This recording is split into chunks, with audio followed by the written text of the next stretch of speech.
Previously on Alan Wake, I wrote a horror story that has come true. Thomas Zane did the same in the 70s. You will go no further. If I continue like the Dark Presence wants me to, the story I'm writing won't save Alice.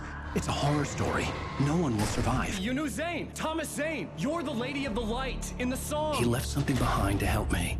The clicker. Alan thought of this as he stood on the rim of Cauldron Lake, the clicker in his hand. He took a deep breath and jumped. I can get to her now. I can finish this.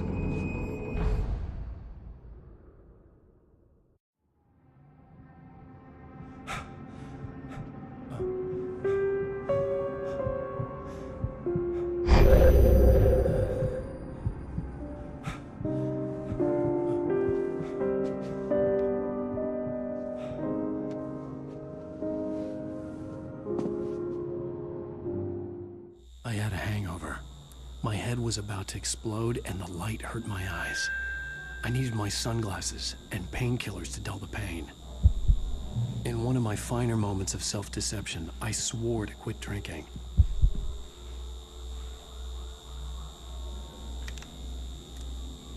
The sunglasses made the world look bearable.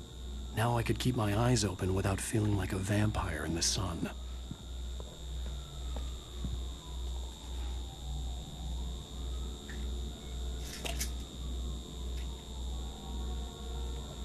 The pills worked fast. The prospect of being awake started to seem bearable again.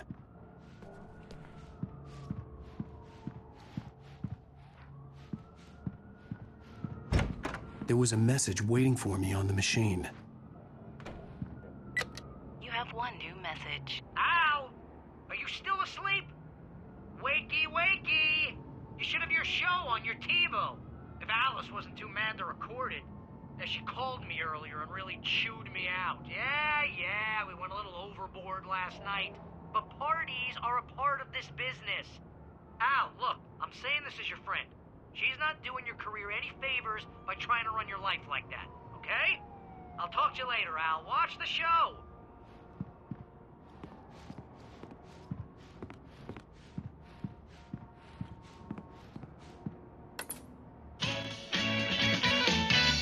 Ladies and gentlemen, welcome back to the Harry Gallant Show. Thank you. Thank you, everybody. We have a great show tonight. I've been talking with the best-selling author Alan Wake about his new book, The Sudden Stop. Yeah, good read. Go buy it. No, it is a good read. Look, I'm gonna be honest here. Is that wise? No, but I'm gonna do it anyway. I got people who give me the lowdown on books. I'm a busy guy. But this one, I actually read from cover to cover. I mean, I'm a big fan. Wow, thanks.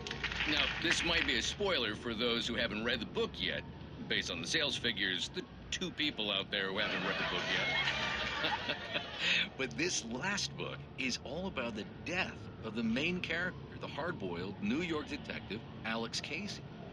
Now, there's been a lot of outrage about this. Why the hell did you kill Casey?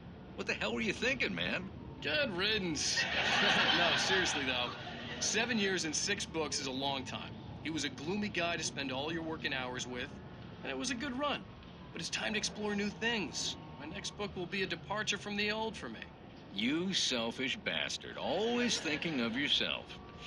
Well, you've certainly given us a lot of entertainment over the years.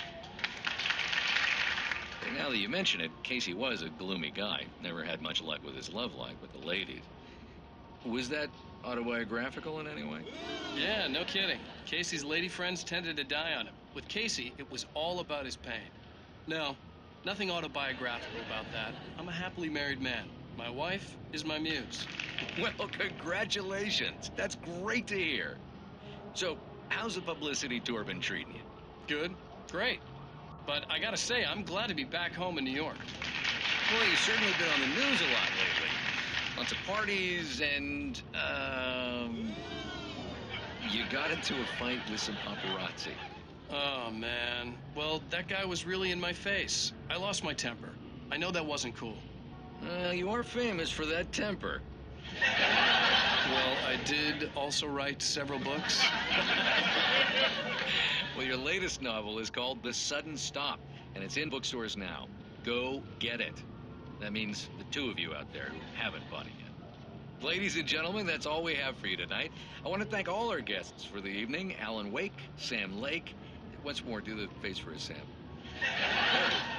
And our musical guests, Poets of the Fall. Thank you, and good night. At least I'd been funny. I told myself I could live with that. Did you watch the show? I didn't say anything stupid, if that's what you want to know. Okay, Grumpy. You want an aspirin or something? Are you going to start with me about drinking now? You know what? I should have followed her advice. But suddenly I was angry, mostly at myself. And she was there. What? Now you can't even talk to me? Well, this morning I was angry because you said you'd be home at midnight and you showed up at 7 a.m. and passed out in mid-sentence. Now I'm over it. Are you angry? This goddamn tour. It's gotten out of hand. Oh, honey. It's almost over, right? We can get back to normal. Then you can start writing again. I'm sorry, honey. Alan, you're not thinking straight. Just take a shower and go back to bed, huh? Yeah, you're right, honey. I'm sorry. Once this is over, let's go away together. A vacation. Just you and me. Some peace and quiet.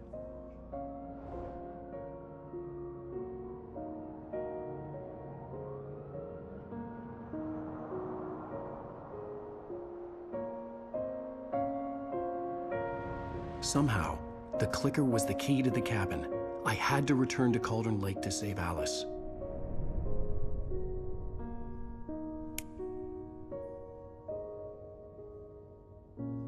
I'm going back to the lake to finish this. I'm going to write an ending to the story in the manuscript on my own terms, to make it all right. Why can't you just write it here? The last page is still in the typewriter. I need to read it first. Everything needs to be just right. Zane tried to cut some corners, and it didn't end well.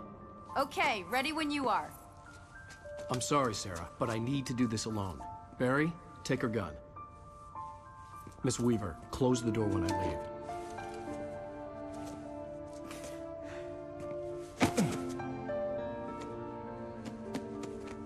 Good luck, Al. See you later.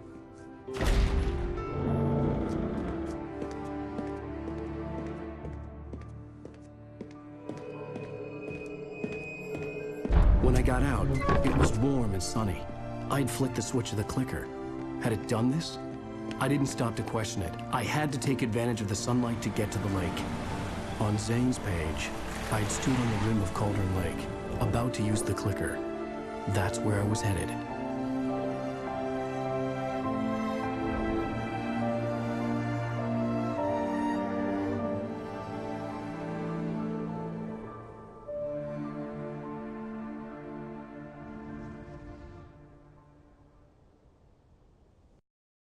Alone, in daylight, surrounded by the beauty of the Pacific Northwest landscape. It was hard not to let doubt creep in one last time. I could still chalk everything up to a dream, a delusion. I had enough imagination to make up something like this, having been in the cabin all this time, trapped in a story inside my head, gone mad from grief over Alice's death like Hartman had claimed. There would be no way of knowing. I told myself it didn't really matter. My course was set.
touched me. There was a link between us, always would be. I could feel its presence again, getting closer.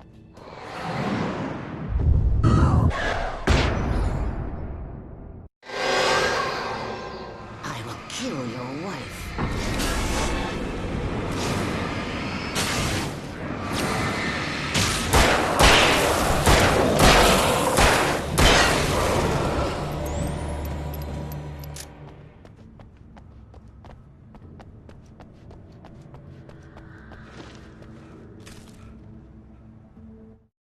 The dark presence was no longer trying to capture the writer so he could create the ending it wanted. The writer knew too much. He was too strong. And he carried a weapon left behind by Thomas Zane, something that could hurt it. Now, the darkness was doing everything in its power to simply stop the writer from ever reaching Cauldron Lake and the dark place it came from.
This had obviously been the room where Agent Nightingale had stayed when he hadn't been busy harassing me.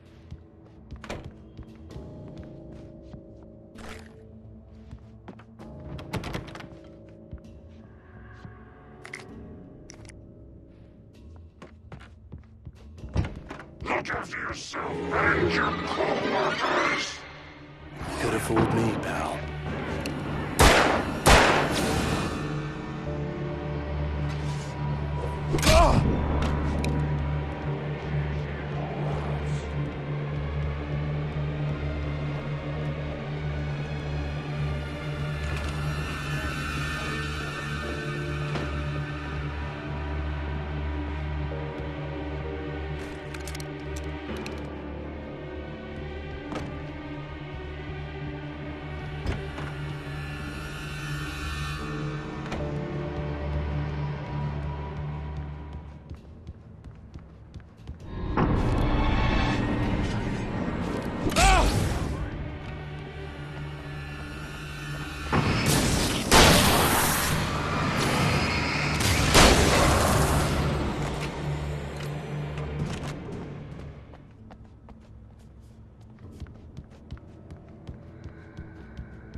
Based on the signature in the motel register, Agent Nightingale had stayed here, in room number 2.